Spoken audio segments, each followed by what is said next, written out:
what we consider to be industry standard. Your average contract out there today will pay about a 6-year level renewal. Now, I know not every single contract is going to work this exact way. I'm not saying that there isn't any variety. You may have a contract that pays you for the life of the business. Typically what happens is they're going to pay the bulk of those commissions up front, and then it trickles down over time. You may have a contract out there that pays you a 10-year level renewal. Not as common. I've seen them.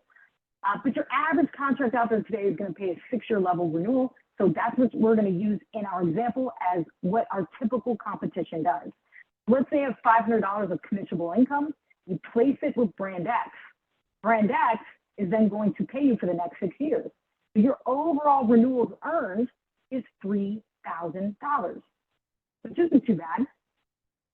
But if you were to just change out one small thing here, and I'm not talking about making a big adjustment, I'm saying a very minor adjustment, and you just change who you place that business with, and you place that $500 in commissionable income with United American Insurance Company, we would have paid you for the next 20 years or longer. You would have earned $10,000 of overall renewals with us.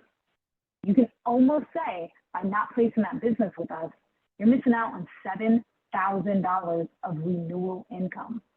And I think we can all agree 20 plus years is about average. Let's take a look at what Social Security admin says. So according to Social Security admin, the average 65-year-old male alive today is living to see about age 84. Average 65-year-old lady alive today, she's living to see about age 87. And so we have 25% of the 65-year-olds alive today who will live past age 90. Now, this could be due to modern medical advancements. Folks are getting better information. They know better, they do better, right? We can kind of make our guesses and our assumptions. Don't know why that is. However, what I really want you to focus on here is imagine selling a policy one time and getting renewals paid out for the next 20 years or longer. I'll show you a renewal example of how these renewals can build up for you and how they can impact your renewal income. Now, I know everybody on the call is independent. We sell different products with different companies. Here's the thing. The opportunity with United American is so great. This is not the only way we can impact your renewals. We do other products as well. However, I want to just kind of focus in on the opportunity with our Medicare supplements for a moment. And let's say you focus in on our Medicare supplements and you do $50,000 of first year commissions. And all you're going to do is simply stay consistent for about the next 10 years. You would have built up $500,000 of annual renewals. That's about $500,000 of annual renewals. Or how does this sound? That's $41,000 of monthly renewals coming into you every single month before you write another piece of business. Now, naturally, you have to factor in your persistency ratio. If you're not familiar with what that is, that's those that may pass away. That's those that may fall off the books. Great news about this product set with our company, we have a very high persistency ratio. Our average product stays on the books for about 9-10 years. Don't forget your vested day one, $1, and you're paid for the entire life of the business. We have a personal producer with our company who's only been with us 7 years who's making a 7-figure renewal income.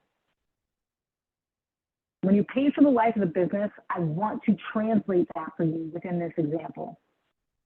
So in this example, what we're saying here is we'll pay $41,000 of monthly renewals every single month, and you're no longer appointed with us. We're going to continue to pay. We will continue to pay this $41,000 of monthly renewals every single month.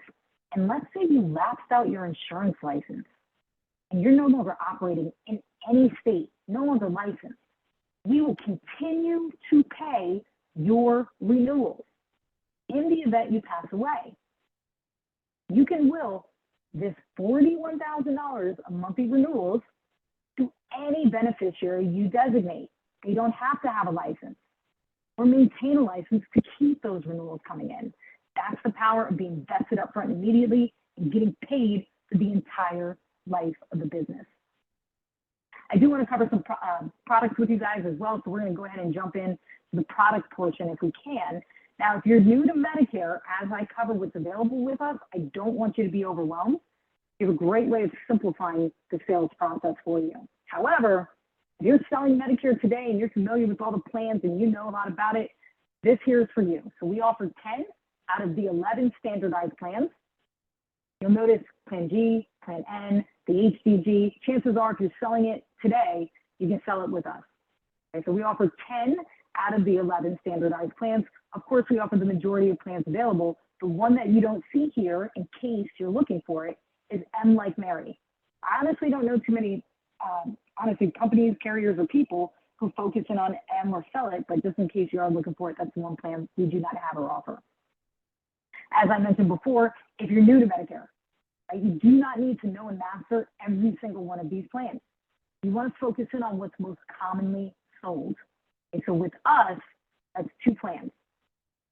That's going to be Plan G, which is the most comprehensive plan on the market today for those who are new to Medicare. And then the HDG, which is really an offshoot of Plan G, and I'm going to show you, the benefits here in just a second. We'll go through it together. It's basically the same exact plan. There's a slight difference. They're not twins, but they're related, right? They're like sibling plans. So let's go through the benefits here. You'll notice that they both cover 100% of Part B co-insurance. These are the 2 plans that cover excess doctor charges. If you're not familiar with an excess doctor charge, that is the percentage that doctors are allowed to charge above Medicare assignment. Okay, that is called an excess doctor charge. These 2 plans are the plans that cover that at 100%. They both cover 80% of foreign travel and emergency as well. Now, here's where the slight difference is. You'll notice that Plan G has a deductible of $240. The HDG shows a deductible of $2,800.